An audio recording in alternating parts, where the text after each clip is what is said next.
So I'm going to start my speech. Just use that one we put on the Yeah, board. okay.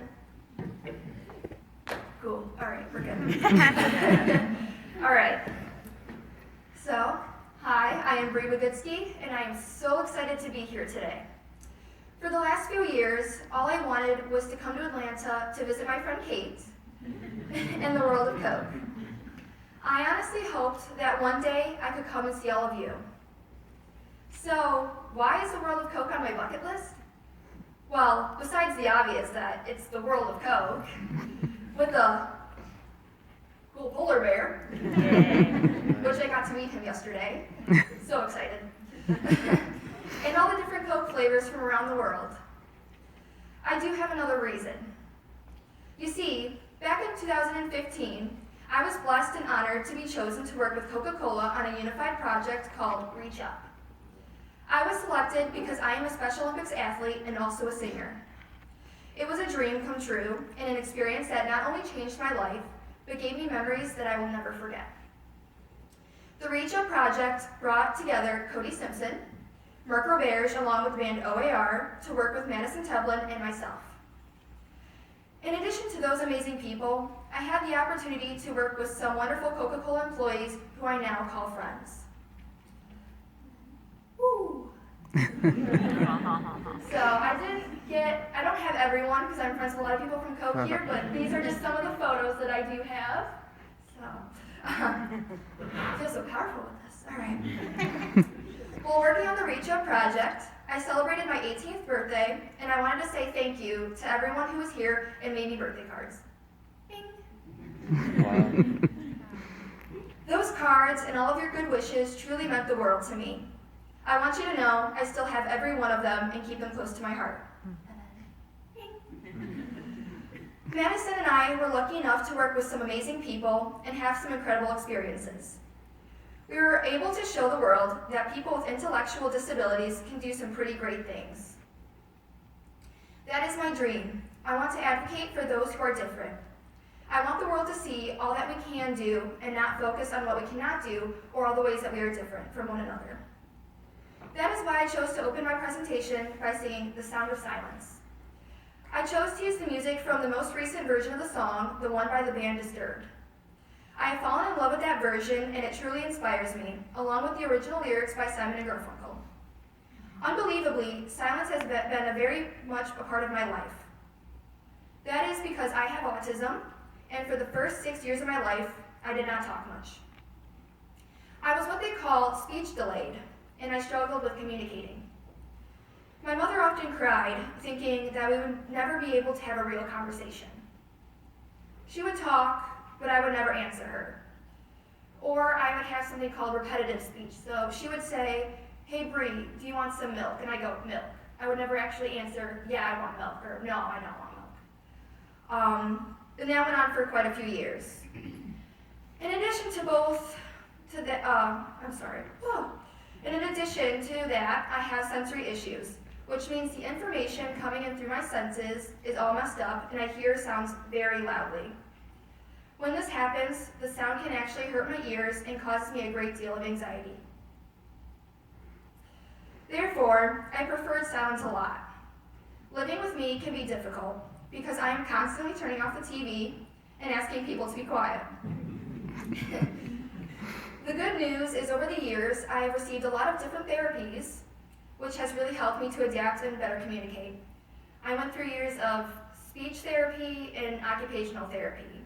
And That was kind of challenging. They made me do things that I wasn't necessarily comfortable with doing. I hated movements. They put me on swing. So, but it made me, better in who I am today. So these are some of my pictures when I was little. As you can see, I didn't like the camera. As I got older and became more verbal, I unfortunately faced another form of silence. This silence is caused by exclusion, lack of understanding, and not being accepted because I was different from the norm. This silence happens to so many people who are just like me. Those with disabilities, both visible and invisible. Some of our disabilities come with a stigma that people don't like to talk about. For example, in addition to autism, I have also been diagnosed with generalized anxiety disorder, obsessive-compulsive disorder, and at times I suffer from depression. Sadly, without proper knowledge, many of us face unfair judgments. We are discounted without ever being given a chance. We are excluded in schools, on playgrounds, and even in many workplaces.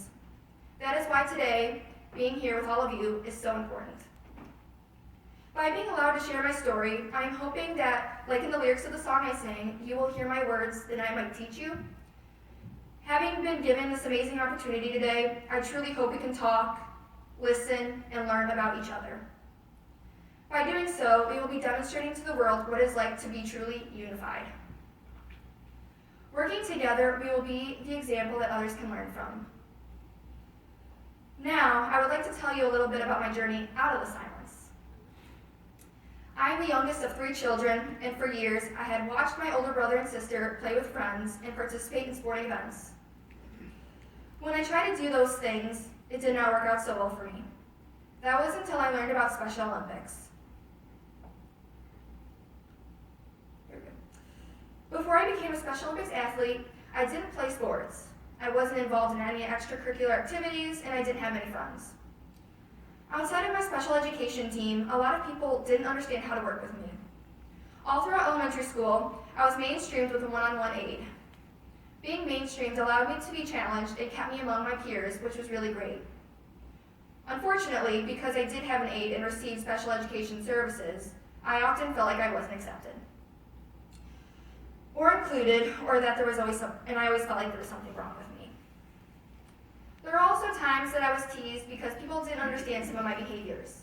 For example, I have a processing delay, which causes me to take longer to respond to questions.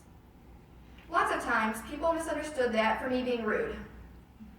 Something else I do that people definitely didn't understand is that I rock my head. For me, rocking my head helps me to process the information that comes in through my senses, and it also helps me to calm down when I am feeling stressed, and sometimes I don't even know I do it. For example, actually, I was in my sociology class, and I looked down at my phone, and the girl next to me was like, "You do this when you were taking your test." And I was just like, "Oh yeah." She's like, "It seems like you do that when you think." And I was like, "Yeah," and I had to explain I've been doing it since I was 6 months old, I have autism, and it's kind of cool because it's like, I have to re-explain. It's like I have a new start, and I can now I can advocate and make a new name for myself because now I'm in college. So, yeah. But because I rock my head, I became a target, not only in person but on social media. And there was a time I was in middle school. I had a boyfriend. He's not my boyfriend anymore. I have a great boyfriend now. Not this one wasn't great, but this one is amazing. But when me and the other guy were going out, we posted it on Facebook, and someone would write like, "Oh, you're friends with a rocker," or something, and that really hurt my feelings. And there was another time in high school where my mom and I just got into a fight, and I was in the car, and so I was kind of like overstimulated because of the fight, so I was rocking my head, and I looked over in the car next to me, and there was a boy just going like, and I didn't realize what it meant at first, and then I got angry, and I was just like, really? So I became passive aggressive, and I made a Facebook status about it, and got over 200 likes, so that's a way to deal with it, right? But sadly, a lot of my peers were afraid to be my friend because I was different and they didn't understand. So I constantly withdrew back into a world of silence. About 10 years ago, I joined Special Olympics and everything changed for me. Becoming a Special Olympics athlete pushed me out of my comfort zone, and it provided me with options to play all kinds of sports. Now I have competed in Special Olympics rhythmic gymnastics, artistic gymnastics, volleyball, basketball, softball, and powerlifting. I have met tons of new friends, and it showed me I can be proud of my accomplishments. Most of all, Special Olympics included me. It was the first time I felt like I belonged somewhere. That was my, I want to say, volleyball team. That was an award I won for basketball. That one was powerlifting. That was actually from the state games last summer. That was when I was like about 9 years old, doing rhythmic. Softball. I believe that was rhythmic. I was 9. I was kind of quirky, you know. I had glasses on and everything. I was weird. So, there you go. After becoming a Special Olympics athlete, I felt success and like I was a part of something great. I was proud of who I was, and because I knew I could be successful, I tried new things. I had a new sense of empowerment, which encouraged me to try activities I never would have tried before. One event I attempted was to enter a 4-state talent competition for individuals with special needs. The contest was called Special Talents America, and I won first place. The prize was my very own song to record. The song was written by musical artist Jim Peterick and singer-songwriter Lisa McLaury. Jim Peterick and the band Survivor won a Grammy for their song, The Eye of the Tiger. Jim and Lisa teamed up and wrote a special song for me to record. That song is called I Was Born Yesterday, and it speaks of my challenges and what it is like for people who don't fit in. While I was going through a tough time in my sophomore year of high school, another challenge that has truly changed my life was that when I joined my high school track and cross-country teams. I had never run before, not even with Special Olympics, but my coaches and teammates were amazing. They were so kind, and for the first time outside of Special Olympics, I was welcome, included, and even an encouraged member of the team. They believed in me, and because they did, and because I was so determined, I went from coming in last place in every single race, to second to last, to eventually becoming third or fourth, to cracking varsity. Today, running is such an important part of my life. So much that when it came time for college, my high school coach encouraged me to look for a community college where I could continue to run. I learned that not all community colleges have cross-country and track teams, but then I got lucky. I not only found a college with a running program, this college also had an autism transition program called Project TAP. Hard to believe, but a few years ago, I didn't think I would even go to college. It just goes to show how amazing things can happen when you are given a chance. I just completed my first semester at Harper College in Illinois with all A's. I am doing it, something I never thought I would do.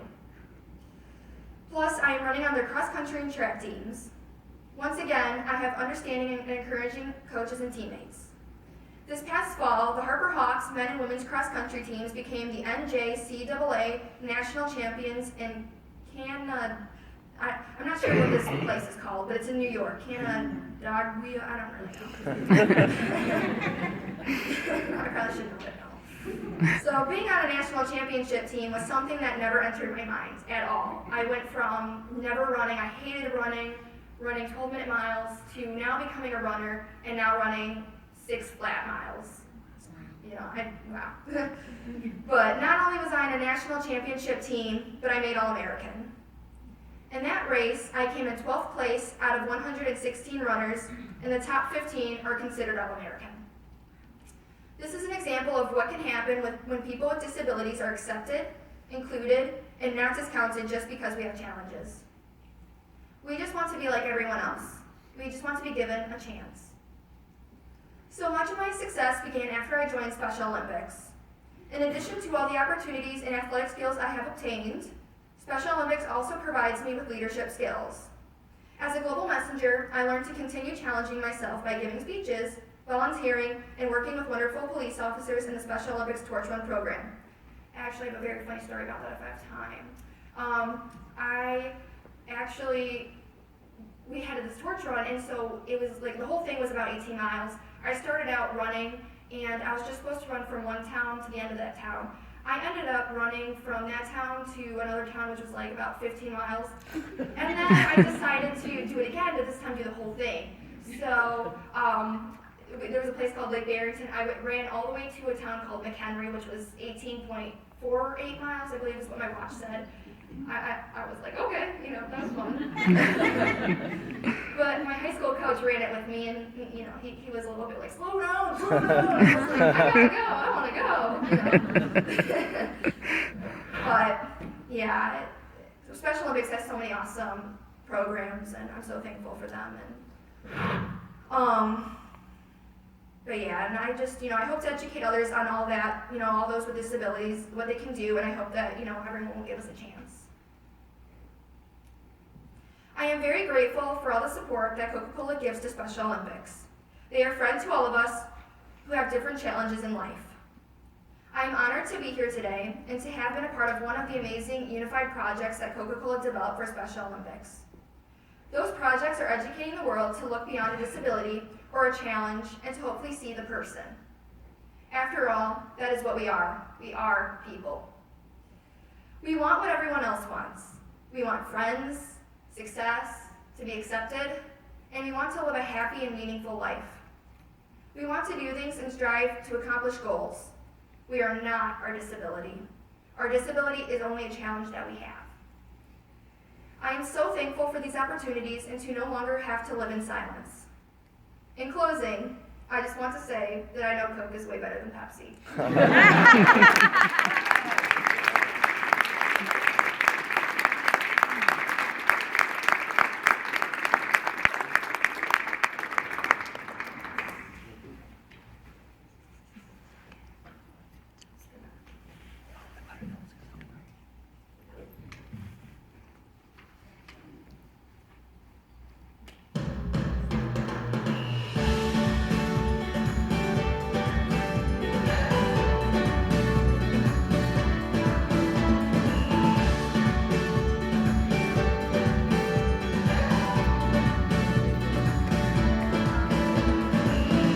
Love is our language. There's no need to fight. It's not that hard to manage. We have to hold on tight to each other. Oh yeah, yeah. We'll hold this moment forever. Let your sorrows go. Happiness is in our nature. We are stronger than before. Sun is rising. Can you feel it? Can you feel it? Can you feel it? Oh, can you feel your heartbeat? Can you feel it? Oh, whoa.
Wow.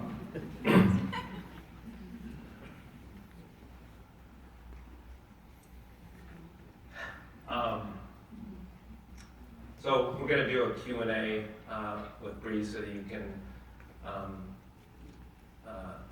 she's a little bit introspective, right? So she doesn't like to talk a whole lot. So you figured we'd have to do a Q&A to help you learn a little bit more about her. But we're going to do that in a second. But before we do that, I just wanted to acknowledge a few very important people that are here. Special Olympics is one of those programs that it takes a village. The parents, the kids, the sisters, brothers, coaches, the organization, Special Olympics itself. It's a incredible ecosystem, and so the benefit to all of us is that wonderful group of folks. So we have to be here today. We have a few folks who I just want to acknowledge, including Bree's mom, Mary Ellen, who's in the front row.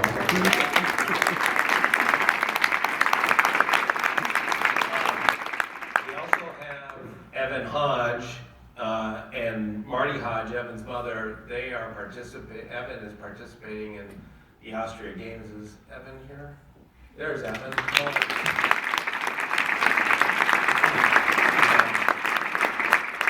We also have two members of the Johns Creek Police Department, so Officer John Clifton and Officer Jimmy Marshall.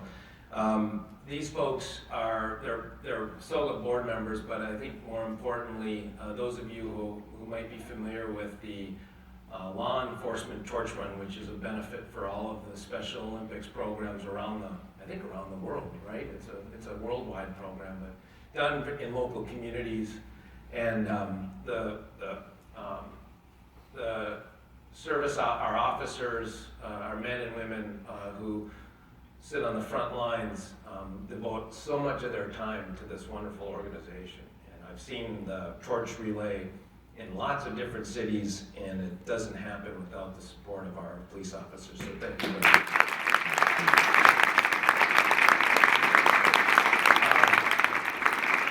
And then we have some of our friends from Special Olympics. So Susan Skolnick, Thomas Rich, Kelly Brink, and Gerald Malley. Thank you all for being here. And then we also have Cindy Bickman, who's Bree's first gymnastics coach, who's now based out of Atlanta. Is Cindy here? Yeah. Oh, okay, great. Is it Lana DeMello? Lonnie. Thank you. And you're a Special Olympics gymnast, so thank you for being here. Thank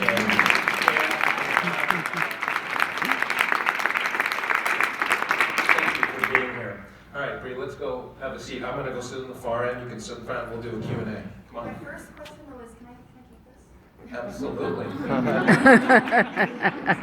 Absolutely. Come on. We'll sit over here.